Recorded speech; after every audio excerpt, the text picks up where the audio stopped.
Dating when you're 30 sucks. Honestly, I'm just getting to know myself right now. In China, girls like me are called leftover women because I'm 29, single, and child-free. Dating at 30 is so much different than dating at 26. Like, everyone is just so straightforward, and the games are really... Apparently, many women at 30 are still learning themselves after leaving the streets. It's gonna be a hot take, but I swear dating in your 30s as an independent woman is an impossible task nowadays because Now that I'm in my 30s, I've totally changed my mindset on a first date. Call me old-fashioned, or I've been out of the dating pool for a long time, but I decided... Older women re-entering the dating pool struggle because the dating dynamics has changed. Kindly subscribe to the channel as it further supports us in our work. Thank you. Now that I'm in my 30s, I've totally changed my mindset on a first date. I no longer go in thinking, he could be the one. Now I go in thinking, he could be the one that breaks me forever. And I can never be put back together from this. Men will really ask you, how are you single? How are you single? And then they'll ghost you. Cunt, that's why. it's gonna be a hot take, but I swear dating in your 30s as an independent woman is an impossible task nowadays because I swear that I hear one more man asking me any leading questions about how I feel about splitting bills 50-50 or how I'd feel about signing a prenup. Like, babe, for what? I own my own house, I own my own car, I pay my own bills, I earn my own money. What do I need you and your $16 an hour job for? Nothing. I'm gonna make you sign a prenup, the fuck? You pay your own house and everything else, so why does the question bother you so much? And why do women think it's a flex to say they pay for everything on their own? I mean, like, it's literally their own job as an adult. A man has a right to ask how you feel about splitting bills and a prenup. And women who identify with the word independent are women that are hard to deal with anyway. It's a red flag. Most of the time when a woman says she's independent, what she really means is that she's stubborn, controlling, and doesn't want to compromise. These same women expect men to still court them, spoil them, and treat them like queens while they brag about not needing a man. It's a contradiction. A lot of them just use the word independent as a shield to mask the fact that they can't maintain healthy relationships. They'll say, I pay my own bills, I take care of myself, but that's the bare minimum of being an adult. It's not something special. Meanwhile, they'll look down on men as if a man's value is only in how much he can provide them, even though they claim to be so independent. So the other day I was talking to this guy, right? And he was like, when am I going to see you again? And I was just like, well, I think you need to do a little bit better because you're not first in line right now. And he said, well, since you want to be out in the streets, I'm going to put you out on trash day next to the trash can where you belong. And he kind of ate with that. You know, I couldn't even be mad, you know? Protect your peace, king. I ain't shit. I agree. Dating at 30 is so much different than dating at 26. Like, everyone is just so straightforward, and the games are really done, and everyone's just yeah, I'm looking for someone, and I'm not fucking around, which is so nice. It's refreshing. It's easier. When you're younger in your 20s, who the fuck wants to get married and settle down? Yeah. Some people, but not me at that point. Yeah. I was I want to feel the thrill. I want to be getting my head bashed into the mattress. I want to be getting flipped upside down, and then I want to be getting ghosted the next day. I want to have my heart ripped out of my chest, and I want to do it all over again and then some.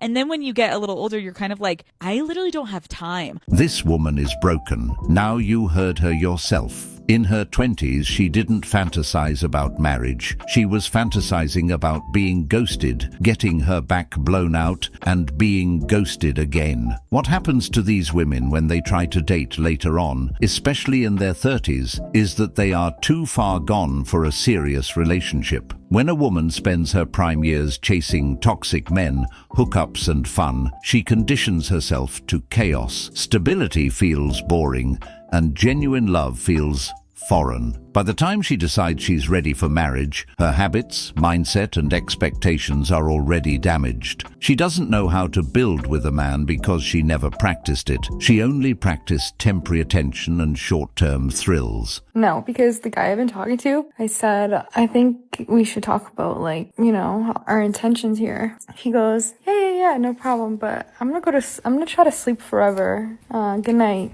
I haven't heard from him since. He meant literally forever. Alright, I'm just gonna go drowned. I've never met one genuinely good man. Never. Okay. I can't be the only one that finds that statement a little more than difficult to believe. Every single man I have encountered has done something absolutely horrific and minimized it. Okay, such as? Every single man that I've encountered is a liar, is a perv, and does not see women as humans. That last part.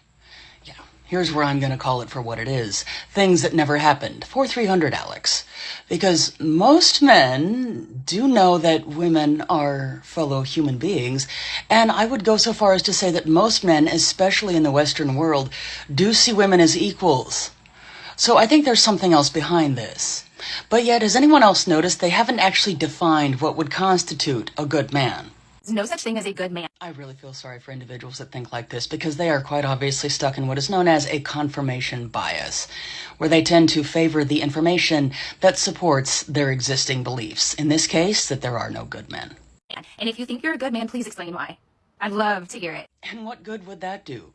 Because I have a feeling no matter how logical or rational the explanation, in my experience, when someone is very firmly attached to their own opinions, it is almost impossible to convince them that they may be wrong. Because I guarantee you, probably 99.99% guarantee, your explanation is going to show that you are not a good man. See what I mean?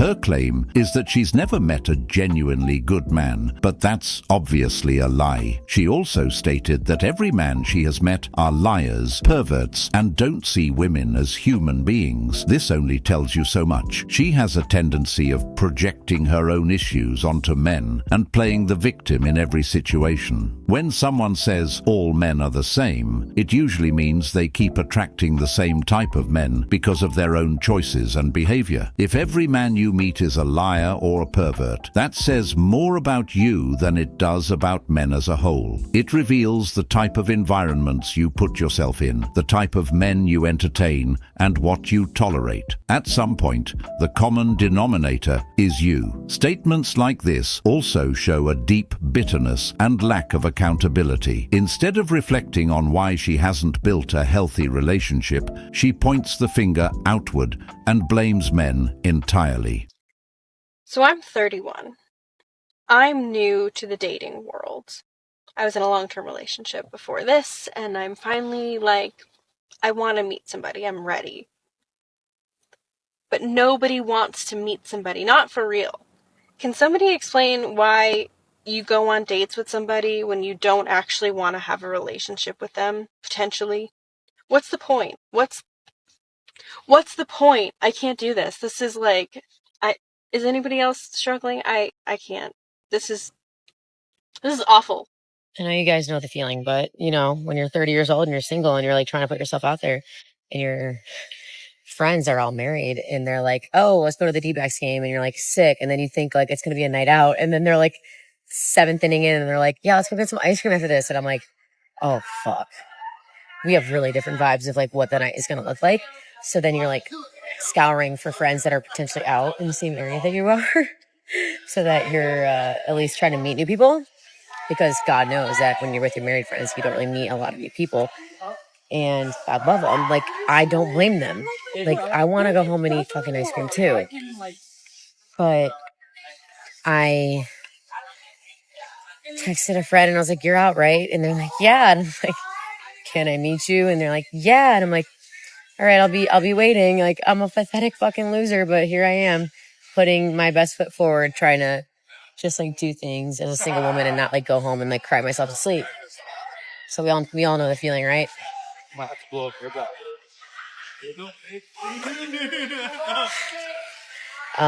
Basically, I'll let you know how the night goes and if it was worth it. I don't know if it's going to be worth it, but we're trying. We're trying. When you look at this woman, you can tell that she's kind of sad, because her friends are married, and her hanging out with them only reminds her that she's behind. Women like this, after a hangout, especially with married friends, they really go home feeling lonely and cry themselves to sleep. It's not that she doesn't enjoy her friends' company, but deep down, she envies the life they have. Sitting at the same table with couples who share inside jokes, rings on their fingers, she's forced to realize that nobody is waiting at home for her. That emptiness cuts deep when the night is over and everyone goes home to their husbands, while she goes home to silence. This is how some women in their 30s operate when they're the only single friend in the group. And yes, they do try and put themselves out there, but it's hard for them to find a good man. At this stage, it's not that opportunities don't exist. It's that the type of men they want usually aren't checking for them anymore.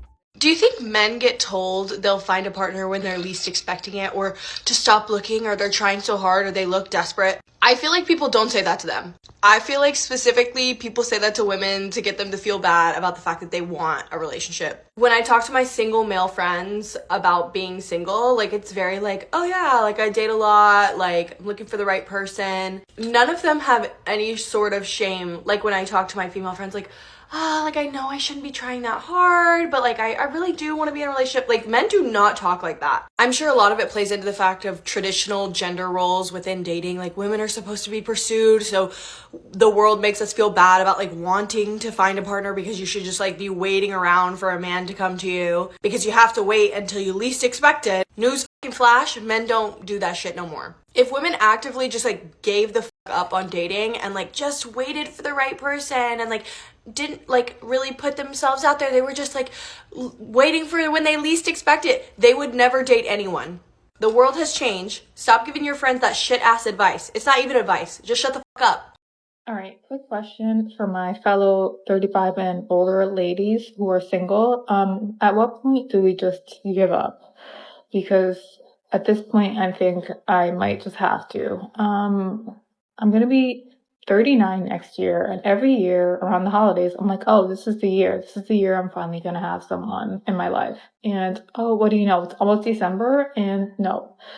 And with what's out there and what I've seen, like, I just don't see it ever happening. So do we just give up now and live life, or do we continue? Because like I don't see a future with anyone that's out there, and like I'm losing hope each day, like more and more. So what are we doing?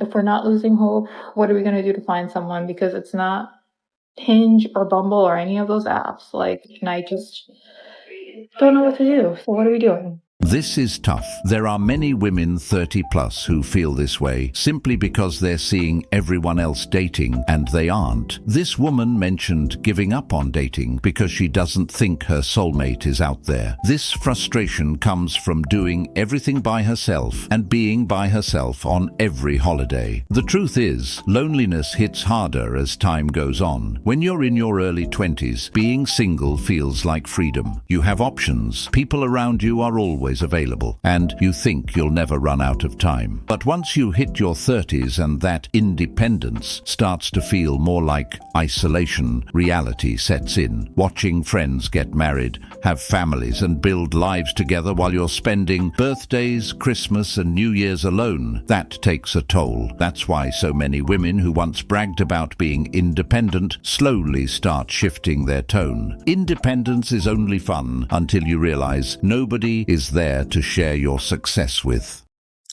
So I just got home from a date where, I mean, it went okay. It was whatever.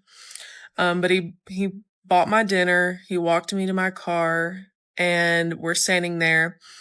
And I said, thank you so much for dinner. And he said, yeah, I wasn't sure how that was going to go. It was all in one check, so I just paid. And I was like, well, were you wanting me to pay for my half? And he's like, yeah, that'd be great, actually. And sent me his Cash App as we stood there. And then asked if I would like to go out again tomorrow. Absolutely not, sir. Is this what I have to look forward to? What do you think is going on with dating now? Because I feel like it's a tough dating landscape. I hear from guys, a ton of straight guys, they go out to a bar. They might go and chat up a girl who's standing around with her friends, and the girl's like, ooh, you're a creep. Why are you talking to me?